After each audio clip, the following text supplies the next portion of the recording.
I'm Matthew Thompson, with the assistant of my cameraman Mandee. We're going to interview StanleyKarboski, a first sergeant in World War II. Hello. Speak up loud and clear if you would, please. Were you enlisted or did you draft? Or were you drafted or did you enlist? Well, it was about even. My number was up, so I enlisted. Okay. Is there any reason why you enlisted? Just, family pride, or? Pardon me? Was it more of a family pride that you enlisted, or was it just, you weren't happy with things were going on, or do you have any reasons? I don't understand you. You didn't have any reasons for enlisting? You just enlisted up, or you felt like it was your duty? You're not getting through to me. Did you enlist for any certain reason? Huh? Did you enlist for any certain reason? Well, when I first went into the service, I went to a medical school in Fort Sam Houston, Texas. For about a year, I got a medical education, which was very beneficial for the rest of my life. Okay. What kind of training did you have? Well, I had medical training for about a year at Fort Sam Houston. When I went overseas, I volunteered for the 1st Ranger Battalion, which was just activated. So they chose 600 enlisted men to form the 1st Ranger Battalion, and they were chosen out of all the forces, armed forces in Northern Ireland back in 1942.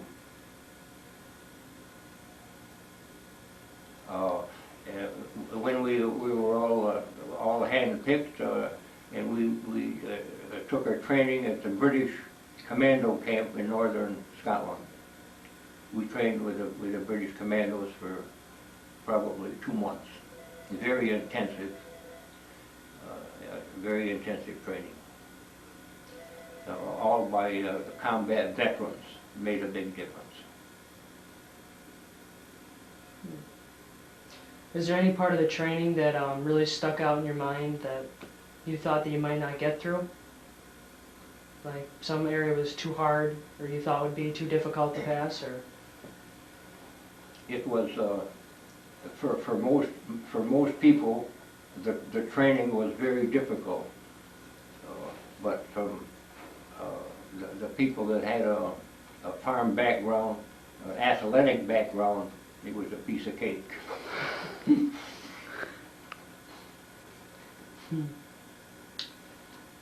What was your arrival to Europe or North Africa like? When I arrived in Europe, it was the first American convoy to leave the U.S. And landed in the British Isles. After the training we had with the commandos, some of the Rangers went on the first American assault at a place called Dieppe, coast of France. That was to test the defense of the enemy. It proved to be a fairly fatal operation because the secrecy got out. The Germans knew that we were coming. So there were 4,000 Canadians killed in one day. Quite a few Americans. The rest of the Ranger outfit couldn't get ashore on account of the beach was littered with disabled Marine craft. Very difficult, huh? Yeah. So after that operation, it was a great thing because the security really got very, very tough after that. To the degree that we had a British Catholic priest who had a mission in London, visited the British commando camp for a weekend. When he got ready to go home, back to London, on a Monday morning, the guard said, "Father, you can't leave the camp on account of the secrecy. Can't leave the camp." So he went back to our Colonel Darby and said, that your guard won't let me out of the camp to go back to my parish in London. So what I'd like to do, he said, I'd like to join the 1st Ranger Battalion. Colonel Darby said, it's impossible. You're a British subject, and you couldn't join an American force. Father Basil said, now, Colonel Darby, you wouldn't prevent me from doing my life's chosen work, being a servant of the God, would you? Colonel said, if that's the way you feel, I guess you can stay. And he stayed with us for 2 years, with the 1st Ranger Battalion for 2 years. He followed us through the invasion of North Africa, Sicily, and all through Italy. Good man, huh? Yeah. Good man. What was your experience in North Africa like? What was your experience in North Africa like? The Rangers were called upon to take an objective in the Mediterranean Sea, and there was a coastal batteries, four batteries of 4 guns each, 16 inches, with unlimited ammunition that covered the narrow part of the Mediterranean Sea. Those guns had to be taken out before the convoy heading to Africa the next morning, 1,200 ships heading for North African invasion. We trained for this operation for about 6 weeks. We knew exactly where everything was and what we were supposed to do. We were taken by a British ship into the Mediterranean, and we were put into little Higgins boats and taken down the coast about 5 miles away from the objective. And then from where we got out of the Higgins boats to where the objective was, where the coastal batteries were, it was 5 miles. So on account of the secrecy of the operation, we had to walk the 5 miles. This was during the night, about 3 o'clock in the morning. When we assaulted the mountain to get to where the coastal batteries were, all the guards were asleep. So we had no problem taking them as prisoners. We tied dynamite to the barrels of the guns in case we were run overpowered, and waited for daylight. And on the back side of the mountain was the garrison of over 600 troops to back up the guns. Our Colonel Darby, through an interpreter, told the commander of the fort by the loudspeaker that if he didn't surrender in 5 minutes, we were going to blow the fort apart. Of course, this was a bluff. We had nothing in the realm of artillery or anything else. So the interpreter told him that we'll give you 5 minutes, and we want the moat down, and we're coming in, and we want all the firearms in a pile in the middle of the courtyard. In about 2 minutes, the chain started to rattle and the moat came down. The colonel walked in with his orderly and the place surrendered to him. I thought it was quite an operation. From there, we were in North Africa along with the British and the American tank divisions, and we chased and fought General Ramo and his Afrika Corps for almost a year. So we drove him all the way across North Africa.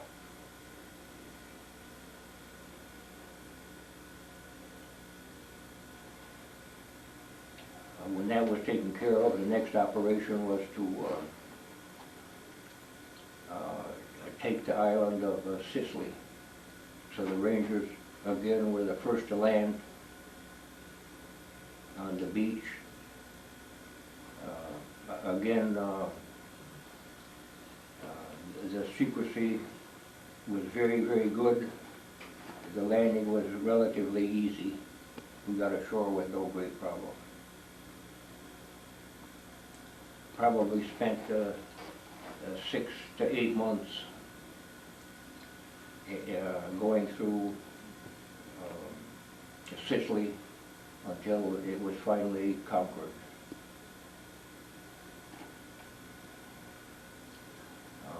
From there, our next job was to make the initial assault on the lower part or the boot of Italy, a place called Salerno. And the job of the Rangers was they had one highway along the coast through the mountains. The only road to the north, probably 15 miles north of Salerno, where the main landing of the American forces was to take place. So up in a cave, the Germans had a huge supply of dynamite, and if they were overrun, they were going to blow the road into the ocean. And that would have held up things maybe for several months. So our job was to take care of the people, the German soldiers that were on duty and on guard of the dynamite, which was to blow the road. And again, we hit their compound about 3 o'clock in the morning, and again everybody was asleep. There was no problem. So most of your operations were at night? Most of your operations were at night? Yeah, they were all at night.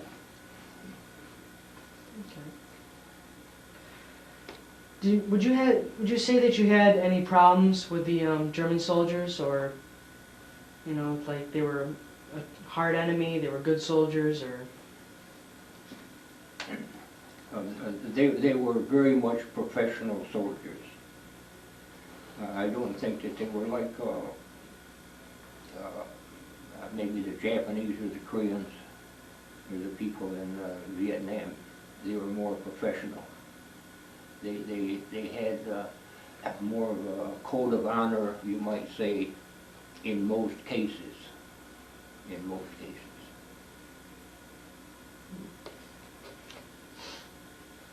cases. So where did you go after Salerno? Pardon me? What was your next operations or missions you had to go after Salerno? We went, the next operation was, we bypassed a part of Italy and made another assault landing at a place called Anzio. And Anzio is where the Emperor of ancient Rome, Nero, was born and lived. He had a castle there.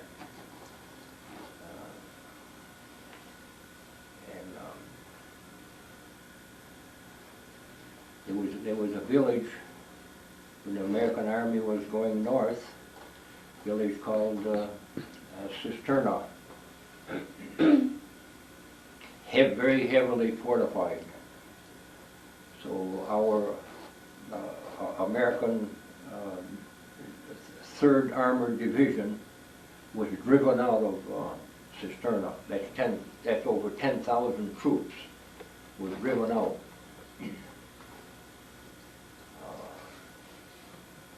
When they returned to a certain area, but by then we had activated the 3rd and the 4th Ranger Battalion, so now we had 3 battalions of the Rangers there. General Truscott had a meeting with Colonel Darby, and the Colonel's orderly, Paul Stroud, was at the meeting. And I got this firsthand from his orderly when the meeting was over. The general ordered Colonel Darby to invade Cisterna that night. This was in the afternoon. Cisterna was about 10 miles away. Colonel Darby made the statement that he didn't like an operation like that because he wanted more information, more intelligence of what the Germans had, where it was, and he just needed more time. And he said, I just can't send my boys in there unless I have all this intelligence. It may take a few days or a week. I need aerial photos, I need all this stuff. So according to Paul Stroud, the general said, you either go tonight or I'll have you court-martialed. So when that meeting ended, Paul Stroud came to me and he said, this is a situation, you're going in tonight. So he says, you better be prepared for something very difficult. So the first thing you do is you write a letter home, and if you got any extra money, you send it to your mother. Take care of all your personal things. You have the village of Cisterna here, which was manned by 40 to 50,000 Germans. Our order was to take the village. There's a highway. The 1st and the 3rd Battalion walked blindly into Cisterna, and the ring closed. Out of 950 Rangers, 8 escaped. The rest were either killed or captured. The 4th Battalion that I was in, I was a first sergeant in A Company, 4th Ranger Battalion. Our job was to go around the village of Cisterna and set up a perimeter defense on the back side of it.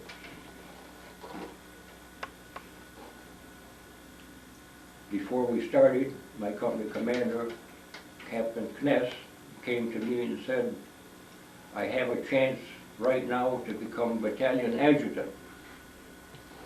And he said, what do you think? I was his first sergeant. He says, what do you think I ought to do? I said, Captain, you better take it. You've been through enough already. So he said, okay, I will. He became battalion adjutant. So a substitute captain came to take his place, the 4th Ranger Battalion, with no experience.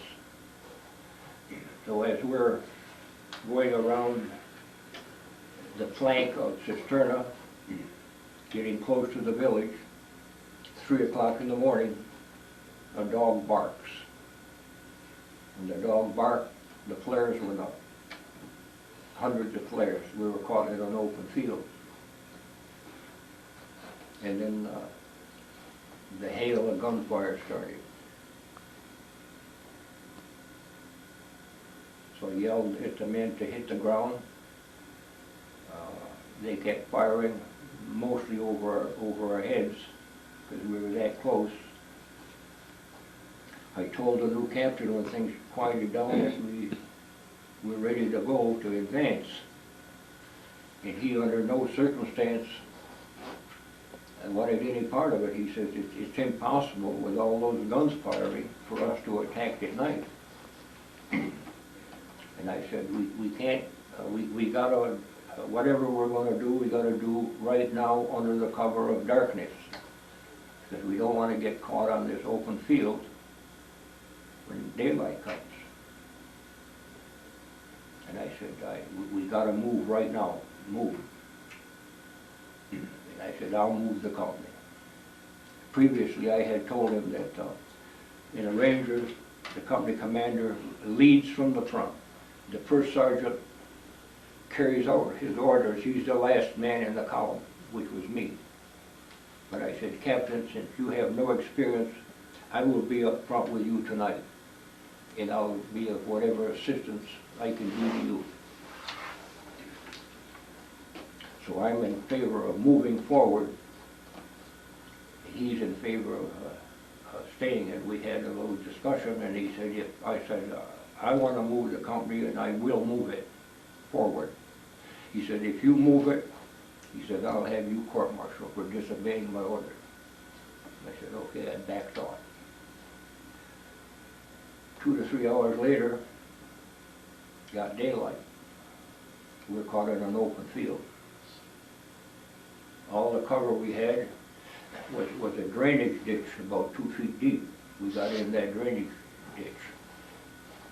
When daylight came, about 7 or 8 o'clock, the tanks start coming after us. About 6 Panzer tanks with a 88 millimeter cannon and machine guns. They advanced maybe 100 yards, and luckily the heavy rain in Italy at that time of year, it was very muddy. The tanks started to bog down, and they knew they couldn't make it to our position, so they turned around and went back.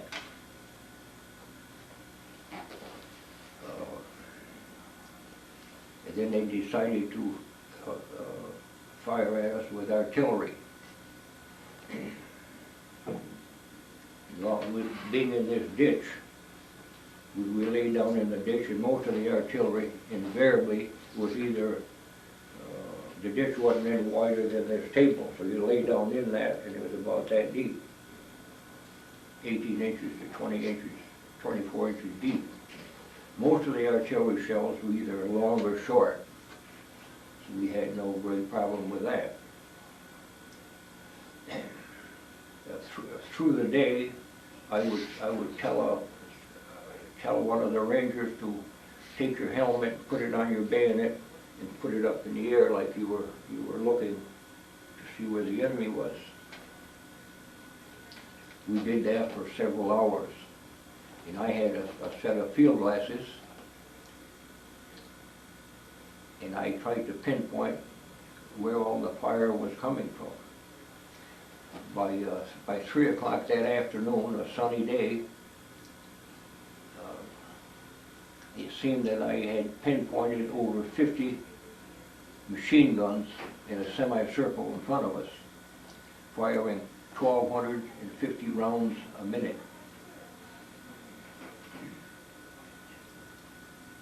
At 3 o'clock in the afternoon,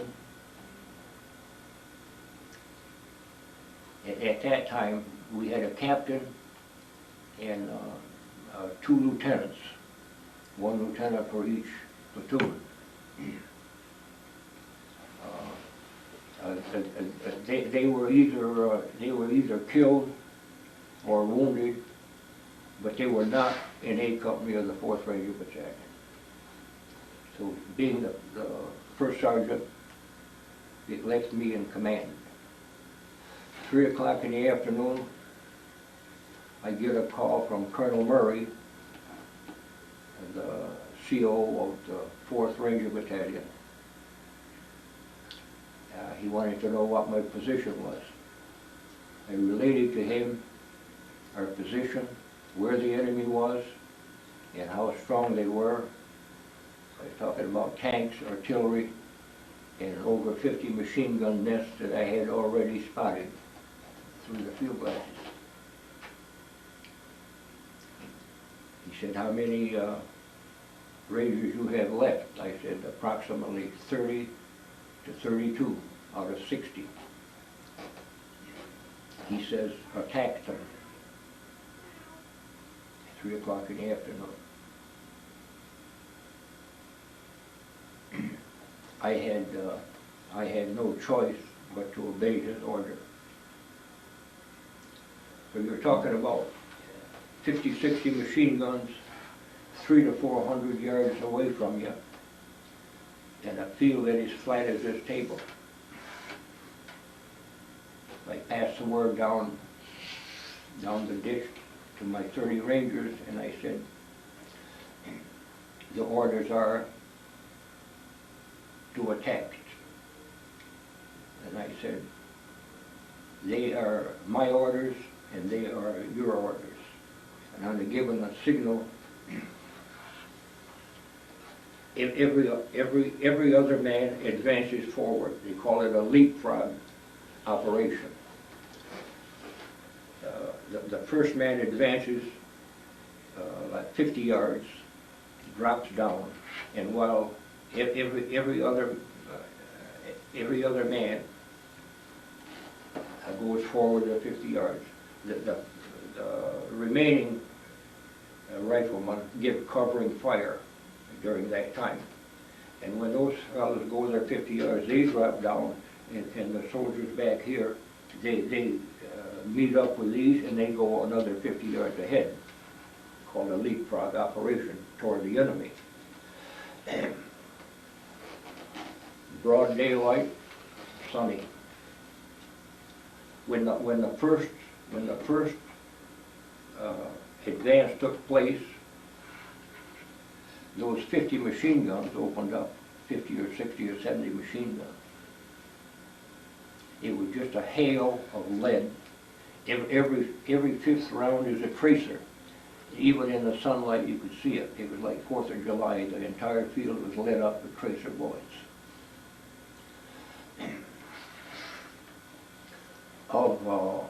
If I had 32 Rangers, 16 advanced, they were all killed or wounded within 50 yards. And then when I was in the second movement, when we advanced, the same thing happened to us.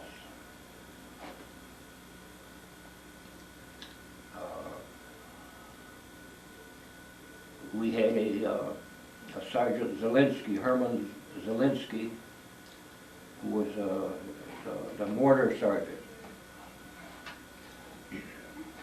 With all this fire going on, he said, I'm going to go forward and pick up a wounded man and bring him back to the ditch. And I said, Herman, you can't do that. You can't do that. You got to wait till the firing dies down, or wait till darkness. He got up out of the ditch, walked about 20, 30 yards, picked up an injured Ranger, put him on his shoulder, turned around to come back. 20 or 30 German machine guns opened up and killed them both.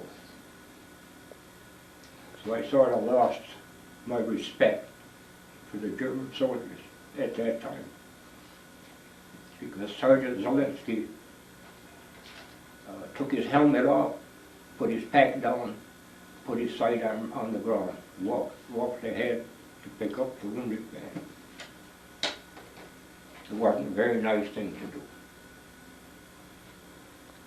And at the same time, all the bullets were coming in at waist high. The only thing that saved my life at that time was the machine gunner that was firing at me, he either run out of ammunition out of his belt or took his finger off the trigger. So I did a burst that went through my arm, shoulder, and part of my body. Wound up in a hospital for a year and a half to get it patched up. When this operation ended, there were 4 Rangers left, myself and 3 others. And by then it had got dark. We had no food, no water, and no ammunition. All were injured. So I called my commanding officer, Colonel Murray, and I gave him the situation. I said, this is it. There were 4 Rangers left, all wounded. He told me, he says, you are excused from the war. Do whatever you want to do. And I hung up. So we walked back about 10 miles through cover of darkness. It finally made it back to American lines into a evacuation hospital. So I was in a hospital in Naples, Italy for 6 months. The U.S. Army was reluctant to send a seasoned soldier back to the U.S. They thought that they could perform the operations and get me back to duty. They couldn't, they had no success.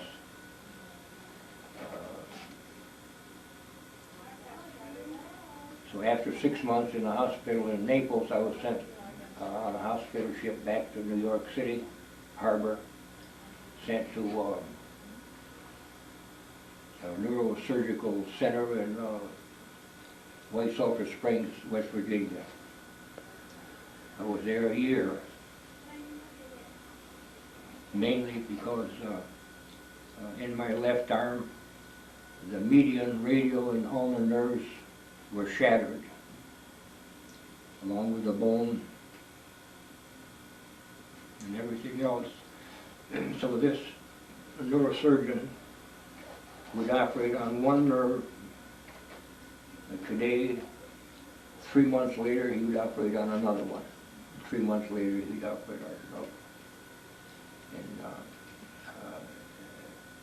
And in time, the nerves grew together, and a long period of rehabilitation, and my arm returned to about 100% normal.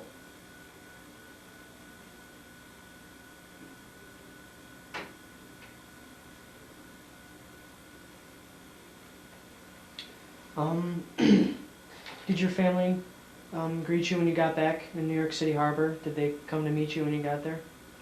Did Yes. any? I had friends.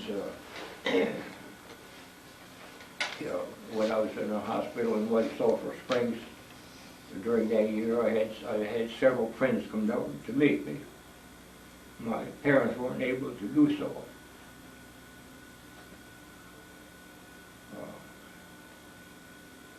You got to give credit to the American doctors and the nurses for the work they did. Sad situation, White Sulphur. One day, a soldier who had part of his face blown off with from an artillery shell. He was in the hospital when I was.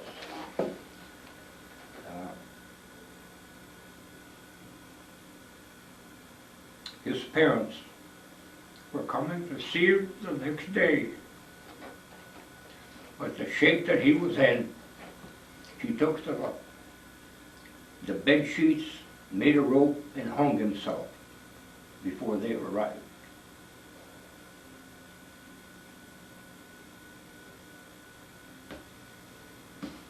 terrible thing to see. I guess that's what war is all about.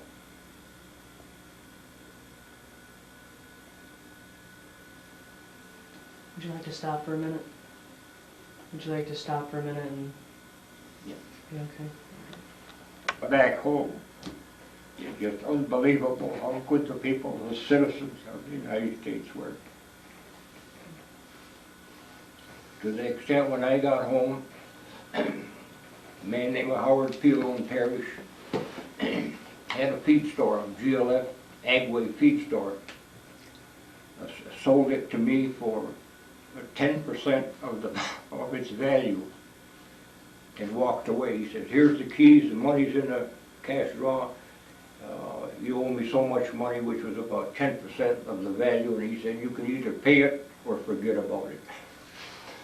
Another man, Vern Hamilton, gave me a farm, 200-acre farm on the Salmon River in the Orwell, Plasky area. Gave me the farm. And I said, Vern, I don't want a farm. I said, I just come back from overseas and I got this Buick Roadmaster convertible, and I want to right around the country. He says, you either take that farm or I'll never speak to you again. So a nice barn, nice home, 200 acres of land right on the Salmon River. So I took the farm against my better judgment. Okay. You ready to start again, or you okay? But It's on. other people were the same way. So you got a really good welcome home, Yeah, which was that's pretty, right. kind of needed, huh?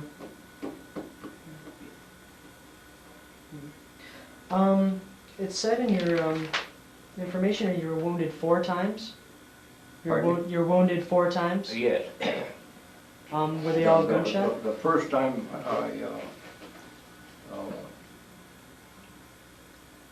that I was wounded, we were on a raid on top of a mountain. The Germans started shelling, and I got a piece of shrapnel right through my shoulder. The strange thing is that this piece of shrapnel, which was about the size of between the size of a nickel and a 25-cent piece, went right through my shoulder, and it cut all the arteries and veins in my arm, and I never felt it. I didn't feel it. This was at night, about midnight, in the rain, and all of a sudden I felt my arm was starting to turn very warm, and we had the Eisenhower field jackets which had an elastic cuff, and the blood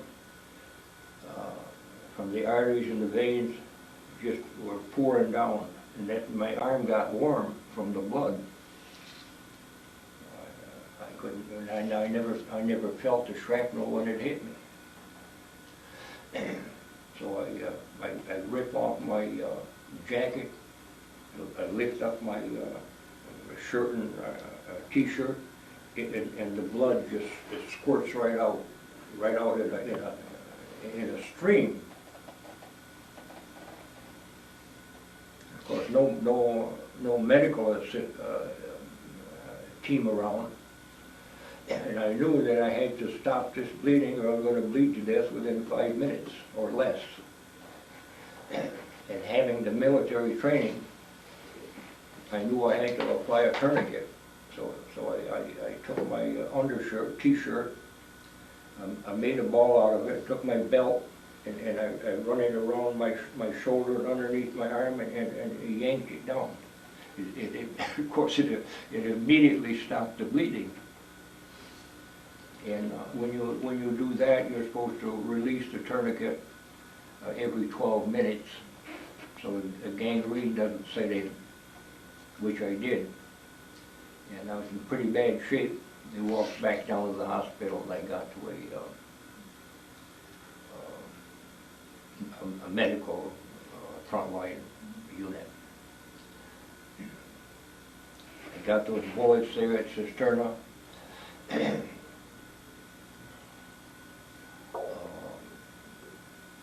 couple times we were strafed by the German Stukas. There's a slow flying plane that carried like a 200 or 300 pound bomb. So I caught some shrapnel from that, but nothing serious. That I was able to take care of it myself. And another time we were in the Monte Cassino area in Italy. A German plane come over and discharged a bunch of phosphorus. Phosphorus is a chemical that it ignites, and when it hits flesh, it keeps burning, and it'll stick to your flesh. And I got a couple pieces of that in my legs. So what you do then is you take a jackknife and you pry it out, because it'll just keep burning maybe for several minutes, 10, 15, 20 minutes until it goes out. It causes severe damage. So what you got to do is you take a knife and you pry it out. And in my legs, where that phosphorus hit, it was an open sore, probably for 20 years. Didn't finally heal up until about 50 years later. That's from one little piece of phosphorus. There is a red a spot on my leg right now as a result. But it took 20 years to heal completely. Hard to believe. And that's when you were talking about nuclear weapons, what happened in Japan, the suffering.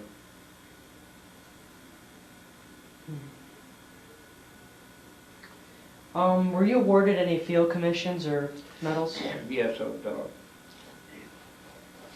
General Mark Clark in North Africa came to the Ranger compound, and there was about 4 of us that were to get battlefield commissions. But when he arrived, I had taken that piece of shrapnel through my shoulder, and I was in the hospital for about 2 months, so I missed it. I had another chance to become a second lieutenant in Italy just prior to going in to Anzio and Cisterna. But I turned it down because when you take a battlefield commission, you're immediately transferred to another company, and I didn't want to do that. I was the first sergeant, and I already had the best company in all of the Ranger battalions. I already had them. It was the best company in all 3 battalions. There was A, B, C, D, E, and F in 3 battalions. I had the best company. I didn't want to leave it. Becomes like a family, doesn't it? That's right. And back here in the States, 50 years later, a man from my company, from Boston, Massachusetts, named Bourne, we met at in a Ranger reunion in Fort Benning, Georgia. He come up to me and he said, what a different person you are now. What a nice person you are. Because the Rangers were like a bunch of wild horses. You had to keep the rein on them 24 hours a day, or they'd cause all kinds of trouble. So you had to be real rough with them, real rough. And I mean, if a man disobeyed, something serious, you would take him out and you would say, dig a ditch there, 6 feet square and 6 feet deep. It would take him maybe all night to dig that through the gravel and rock. And then I'd go to the company commander and I'd say, Captain, so-and-so, this was the following morning, I'd say, Captain, so-and-so's got the ditch dug. He says, I'd like to have you come out and see it. Captain Kness would come out and he said, well, that's a nice ditch. And the soldier is standing there.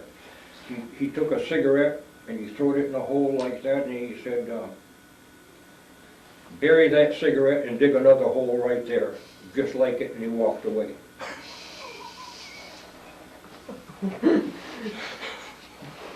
Oh, that must have got him angry. So you wound up with a few instances like that. You wound up having pretty good discipline. Yeah. Other times,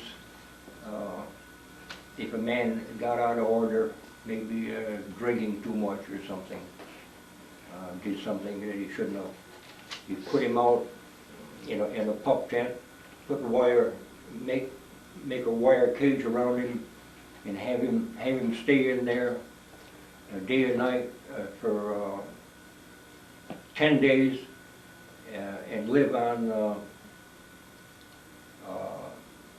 bread and water. That's all. It's all we would give him to eat for 10 days is bread and water. But you wound up having good discipline. The men must have had a lot of respect for you then. Yeah. The guys did for the non-commissioned officers and for the regular officers. They had a lot of respect for them. To the degree that through all the time that I was overseas, North Africa, Sicily, and Italy, on the front lines, there were maybe 15 or 20, 30 different times that the company commander would call me in and say, you got to take a patrol and go over on that mountain.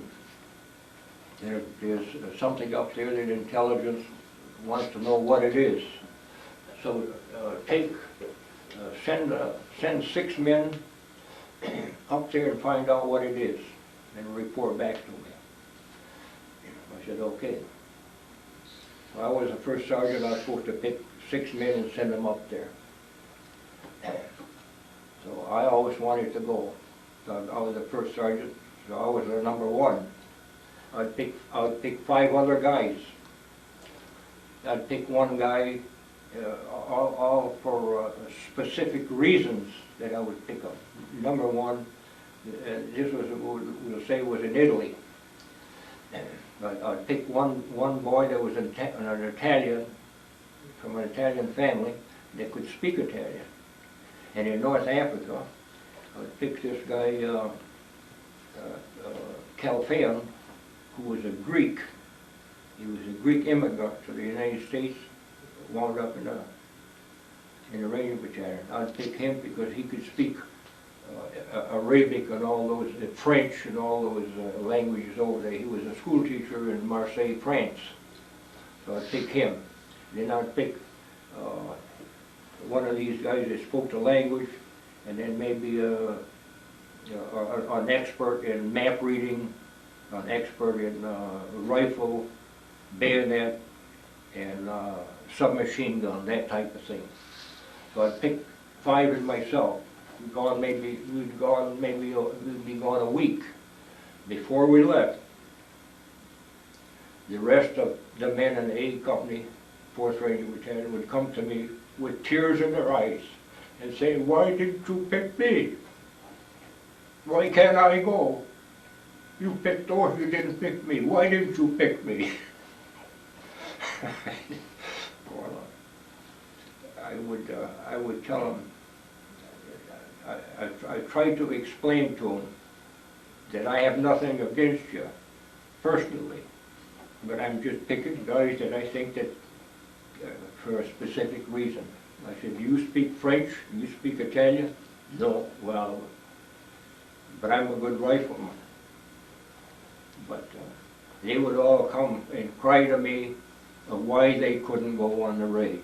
And that happened probably 20, 30 times. That's the spirit that we had. Everybody wanted to go, and I said, I would tell them, you might get killed, might get captured. I don't care, I want to go. That's the spirit that we had.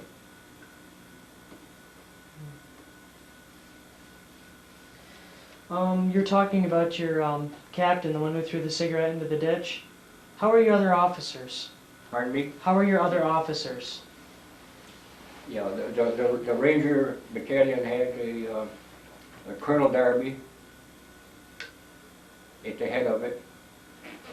You had 6 companies.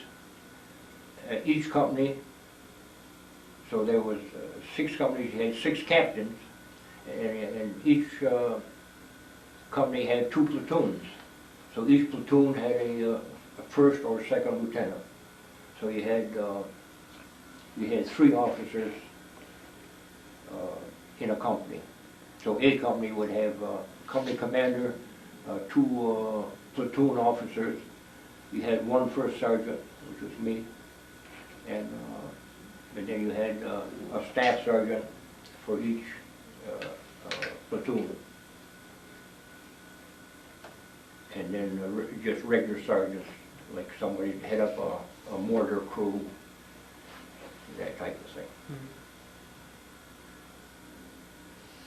thing.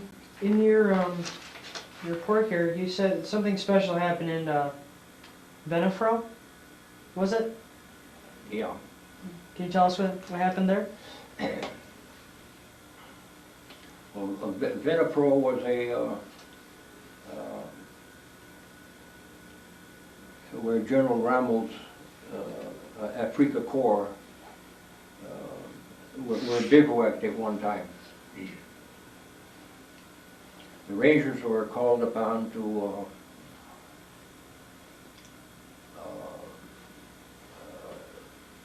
come up with a harassment raid. So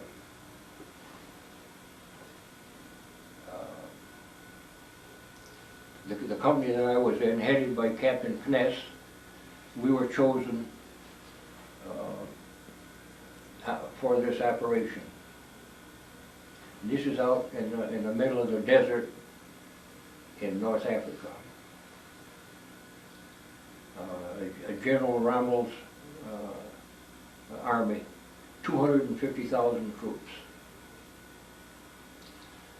So a company of the 4th Ranger Battalion, that was my company, were chosen to make a harassment raid on this army. So that involved 3 officers, 60 enlisted men, a rifleman, and a mortar crew.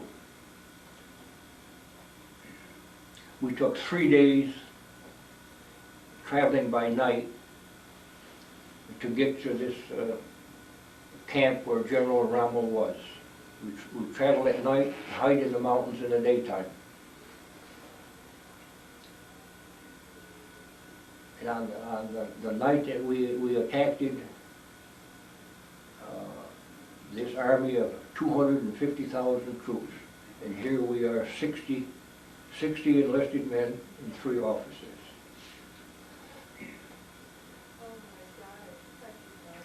As we entered the camp, the guards were asleep. The guards were all bayoneted. They were all sleeping. They were bayoneted.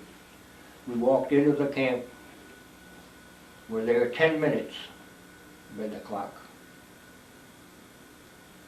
And we were prepared to, we all had grand rifles with the bayonets on them. And we had 2 packs of grenades that we carried. You'd walk up to a tent, you take your rifle, your bayonet, you slit a hole in it, you pull the pin on the grenade and you dropped it in the hole. And it was a German soldiers were sleeping. He went on to the next one. We did that. Each soldier took care of about 10 tents that way. On the 10-minute mark, you pulled out. 10 minutes and that's it.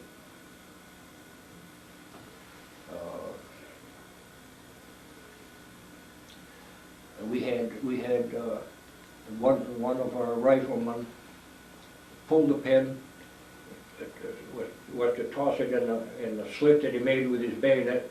He missed the opening. This is at night, about 2 or 3 o'clock in the morning. He missed the opening. The grenade fell back and exploded, put a piece of shrapnel through his knee. At the 10-minute mark, everybody was to pull out, get out, back to where we started from. So I asked my company commander if I could get some volunteers and carry this boy out. He was a friend of mine. I said, you can't leave him because they'll kill him. He said, if you can get the volunteers, it's up to you, but he said, we're pulling out. So I asked for volunteers, I believe, and had 5 and myself. We took an Army shelter half, which is a piece of canvas. We put Edwards in there, because this shrapnel had gone right through his knee and he couldn't walk. He was a 200-pounder. We put him in a shelter half, and a man on each, laid him down here, man on that corner here, and we started running down the desert with him. And 2 guards. About every 30 minutes, we would rotate. So we run down the desert till almost daylight, and we look back and we see dust spiraling into the air. So we know that the Germans are coming after us with the tanks. So we run for the mountain.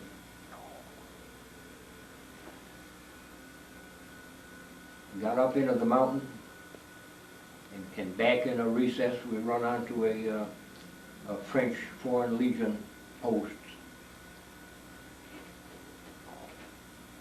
We had a little problem there because, as it turned out, of the 6 that were carrying Edwards out, none of us spoke French.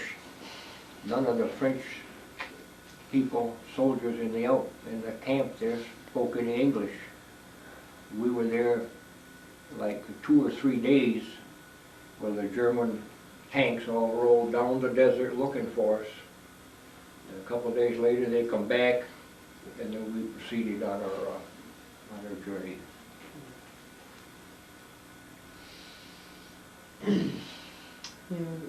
You would do it again, wouldn't you? Pardon me? You would do this all over again? The tour of duty, serving with the same men? Yeah. You do it all over again? What did the war mean to you? Okay. I'll tell you. When I went overseas, I was in the medical corps. When the call came out to form the 1st Ranger Battalion, each volunteer, there was maybe 3,000 or 4,000 volunteers who wanted to join the 1st Ranger Battalion, activated for the first time. There was going to be 600 enlisted men. And you went into a room and there were Colonel Darby and about 5 or 6 officers. They would give you a quiz of why you wanted to join the upcoming 1st Ranger Battalion. And being 1st generation Polish, and this was after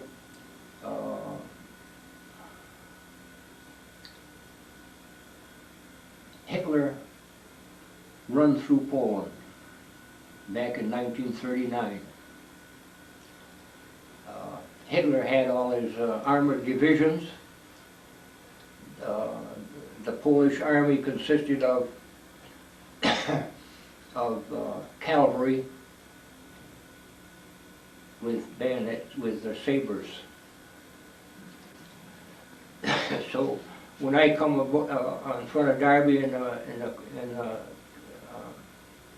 the board of officers, the first question they asked was, why do you want to join the 1st Ranger Battalion? I said, I'm Polish. They said, you're in.